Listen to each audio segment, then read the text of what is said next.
Today, I'm doing a quick review of the AMVR Magnetic Facial Interface Kit for the Quest 3.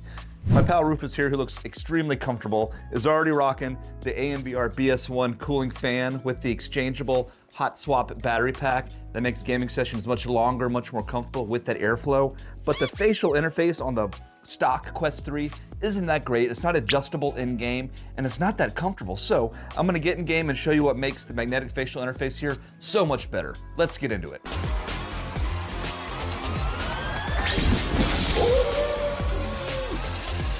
So if you like any of these AMVR products, you can go to amvrshop.com, put in my code AMVRAWOO, and you'll get 10% off anything you order there. So not just on this, but anything on their website. That is an awesome deal. So I'm gonna show you some quick little comparisons here between the stock one and the AMVR one, okay? AMVR, big obvious difference right here is the nose guard, the nose piece here. So when you're wearing it, you don't get any light intrusion from the bottom like you did with your old stock one. You got that light coming through, it kind of breaks the immersion when you can see your feet poking through the bottom there as you're playing. So that's a nice added feature. The stock pad here is not changeable or removable, so this gets kind of disgusting over time. AMVR, you can remove it, and this is their simplified version that has Velcro in there. The one I'm using is the magnetic mount. Actually, my friend Rufus has it on right now, but it's just much easier to change and much easier to just pull off, and it just snaps back in place. The magnetic one also comes with this cooling gel pad, and then an extra pad that more simulates kind of the regular one here on the simplified, kind of a little leatherette feel. So both feel high quality, both have a different purpose, but both are very comfortable, and both have this adjustable outside ring, which you see how it presses the mask further or closer away from your face as you're playing, and it's on the outside, so you don't have to take off your headset and adjust it from the inside like the stock one does. So those are the two big features. I mean, it's not a big piece of technology here, but something being so simple could make the gaming much more better if it's that much more comfortable and you can keep playing. So let's get into some games and see how it does. Okay, so the first attachment I used was the leather attachment. I thought Beat Saber is a good game that everyone knows that you can break a little sweat playing it, especially if you're on the Expert or Expert Plus modes. I'm a normal guy. I am not that great at rhythm games, but this does get you moving and kind of get you breaking into a sweat. So comfort-wise, compared to the stock faceplate, this one was way more comfortable. There's a little more padding there. You can actually put it a little tighter to your face, but still feel less pressure because it is that much softer. Now the leather part, especially during Beat Saber, was getting a little warm. Even with the fan cooling from the BS1 head strap, it did get a little warm, and I noticed a little sweaty. So after this round, I decided to switch to the cooling gel and see if that made a difference. All right, so to swap out and put on the cooling gel, turn it off. So my face is a little sweaty with that one on. This one's the cooling gel pad. Oh, put on the right way. Boom.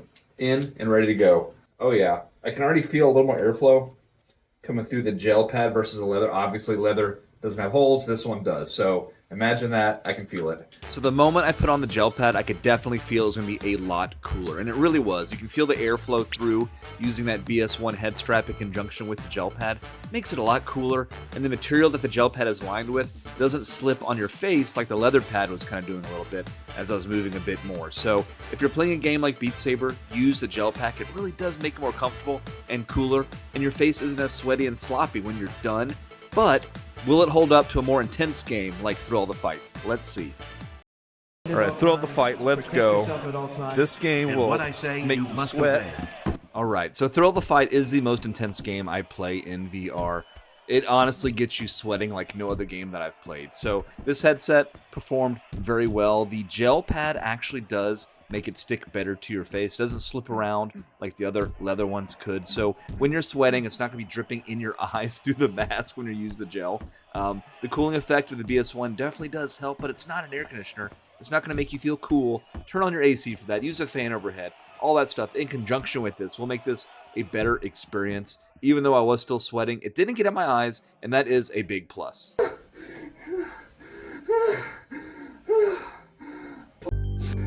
Whew, So, the facial magnetic interface from AMVR for the Quest 3, is it worth it? What are the pros and cons of it? So, the pros, first of all, compared to the regular Quest 3 facial interface, this one is so much more comfortable. The padding is much thicker, it's much softer, and the best part is it's interchangeable. So this is a leather one, which you want to use for like low intensity games, if you're just kind of like in a VR chat situation where you're not moving around quickly, but you want to be comfortable for a long time. The leather is very soft. If you're not sweating, it is very comfortable.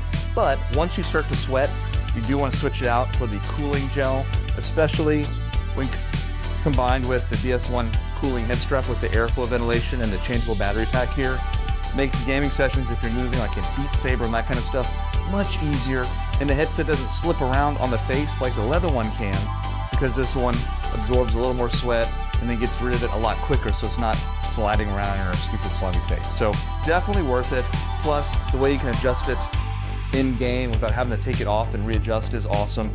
And that nose piece on the bottom where you can't see your feet when you're playing, it was super cool. I couldn't see anything else in the room when I was playing. It does a great job, and it's super simple. So for the price, definitely worth it. Depends on the game you're playing, whether you think it's gonna make you cool enough or not, but honestly, that's not the point. You're gonna sweat if you're moving a lot. So just get that out of your mind. That's not gonna be an air conditioner, but it is gonna be as comfortable as you can play for as long as you can play with this. So anyway, I never know how to end this, just gonna do it.